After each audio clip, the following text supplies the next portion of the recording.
C'est un PSG, encore une fois, qui est à l'image de ce qu'il montre depuis le début de saison, qui est inconstant, qui est régulier. Les états de forme, elles varient à cause de une mauvaise préparation physique. On ne va pas revenir en arrière, mais c'est la vérité parce que tu arrives dans les périodes où la fameuse préparation physique d'avant-saison, c'est là que ça, normalement, ça doit commencer à payer. C'est ça qui te permet de pouvoir enchaîner dans des périodes compliquées, changement de climat, l'accumulation des matchs, les scénarios, du moins les matchs qui arrivent. C'est là que ça se gagne. Ça, la Ligue des Champions, c'est maintenant que ça va se gagner. Le championnat, c'est là que ça se gagne. Les coupes, c'est la même chose. Là, on arrive à des matchs coup près. Mars, avril, c'est là le plus dur. Donc, mentalement, il faut accumuler tout ça. Savoir se remettre en question de match en match en l'espace de 3 jours, c'est jamais facile. Et aujourd'hui, toute cette mauvaise préparation du début de saison, plus derrière, comment il travaillait avec Thomas Tuchel, plus les blessures, plus le Covid, fait qu'aujourd'hui, le PSG, en effet, avec l'accumulation de ces matchs, n'arrive pas à tirer le meilleur. Hier, il y a juste à regarder physiquement comment sont les mecs. Moi, je veux bien qu'ils prennent de haut Nantes, ok. Mais aujourd'hui, ils sont dans le dur dans le championnat. Donc, vu qu'ils sont dans le dur, ils savent qu'ils n'ont pas le droit à l'erreur. La preuve, c'est qu'hier, ils ont fauté. C'est qu'il y a le mal est plus profond que ça. C'est qu'aujourd'hui, en effet, le PSG, vu que les formes divergent beaucoup trop, et que même quand il fait du turnover et il met des mecs, les mecs, ils n'arrivent pas à tirer le maximum sur le terrain. Tu vois l'image de Draxler encore hier, de Danilo, puis je peux t'en passer, des mecs qui ne jouent pas d'habitude et là qui jouent un peu plus ces derniers temps.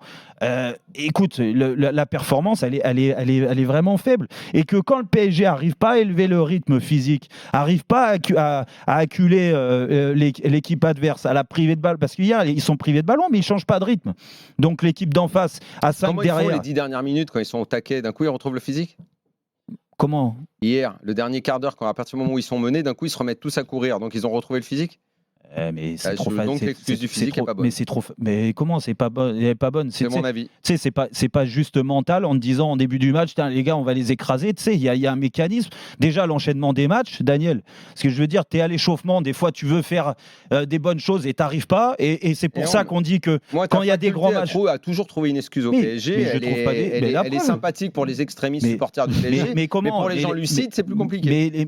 Mais pourquoi tu dis? Je trouve toujours des excuses. Je trouve pas des excuses. À mon sens, je te dis juste à mes yeux, tu cherches toujours des excuses. Mais les excuses. Alors l'excuse, elle est où? Les excuses aux joueurs. Mais la vérité. Mais les excuses aux joueurs. Je viens de te dire que les formes, ils sont pas en forme.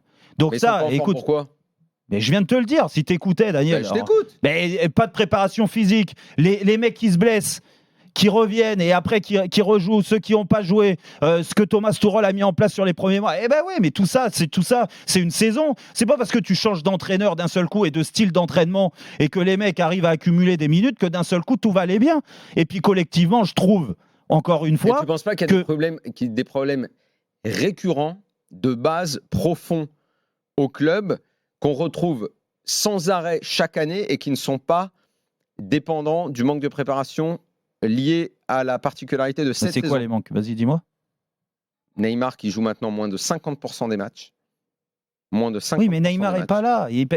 T'as pas besoin de Neymar pour gagner contre Nantes. Non, mais moi je te parle globalement.